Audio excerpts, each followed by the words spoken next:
ગુલાબસિંહની હાર થતાં મોરીખાના ખેડૂતે નાક કાપવાની તૈયારી બતાવી। બનાસકાંઠા જિલ્લાની વાવ વિધાનસભા પેટાચૂંટણી સમગ્ર રાજ્યમાં હાઈ પ્રોફાઇલ બની ગઈ હતી, જેમાં ભાજપના સ્વરૂપજી ઠાકોરનો વિજય થયો હતો। જો કે આ ચૂંટણી વખતે વાવ તાલુકાના મોરીખા ગામના ખેડૂતને વાવમાં કોંગ્રેસના ઉમેદવાર ગુલાબસિંહ રાજપૂત નહીં જીતે તો પોતે પોતાનું નાક કપાવી નાખશે તેવું કહ્યું હતું। તેમણે ગુલાબસિંહની હાર થતાં પોતાના નાક કાપવાની તૈયારીઓ કરી હતી, પરંતુ ગામના લોકોએ તેમને સમજાવ્યા હતા કે મોટા મોટા નેતાઓ પણ પોતાનું વચન પાળતા નથી, ત્યારે આ ચૂંટણીના લીધે નાક ના કપાય। છેવટે તેઓ માની ગયા હતા અને તેઓએ નાક ન કાપ્યું હતું।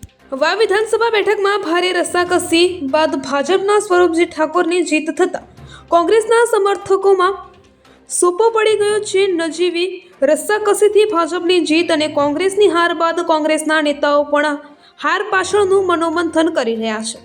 ત્યારે વાવ તાલુકા મોરીખા ગામના ખેડૂત ઠાકોર ધનજીભાઈ બાબુભાઈએ ગુલાબસિંહ નહીં જીતે તો મારું નાક કાપી દઈશ તેવું ચૂંટણી પ્રચાર વખતે કહ્યું હતું।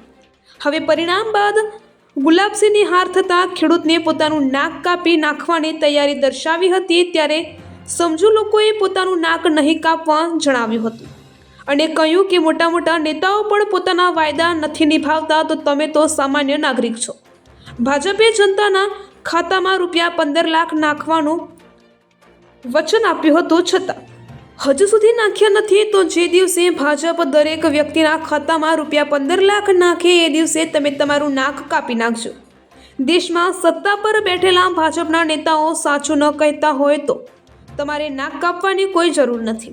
મોરીખાના ભાજપ ત્રીજા ક્રમાંકે રહ્યું છે અને કોંગ્રેસ આગળ છે, એટલે તમારે નાક કાપવાનું નથી તેમ કહીને ખેડૂતને માંડ સમજાવ્યા હતા। જો કે છેલ્લા કેટલાય સમયથી નાક કાપવાના આ વિડીયોએ સોશિયલ મીડિયામાં ધૂમ મચાવી છે।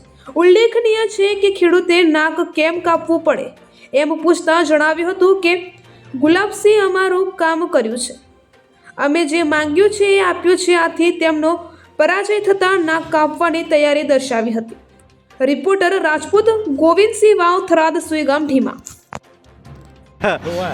મોટા મોટા નેતાઓ ફરી જાય તમે ત્યાં શા બને નાગરિક એમાં છોડો નાક કાપવાની જરૂર હોય। દેશના વડાપ્રધાન એના વાયદા ઉપર કાયમ ના રહેતા હોય, જનતાને કહી કે 15 લાખ રૂપિયા નાખો અને 15 લાખ ન નાખતા હોય તો તમે તો સામાન્ય નાગરિક છો, આમ ખેડૂત છો। એ દિવસે દેશના વડાપ્રધાન 15 લાખ રૂપિયા દરેકના ખાતામાં નાખે એ દિવસે તમે તાર નાક કાપી નાખો, નો ટેન્શન। પણ પહેલાં દેશના વડાપ્રધાનથી મોટો કોઈ નથી।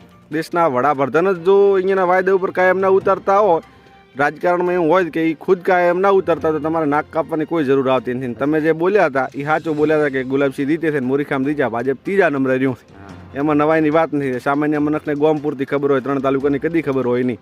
તમે જે ગોમના આંકડા આલ્યા હતા એમાં ભાજપ મોરીખામાં ત્રીજે નંબરે છે, એટલે તમારે નાક કાપવાનું થતું નથી। રેડી, નો ટેન્શન।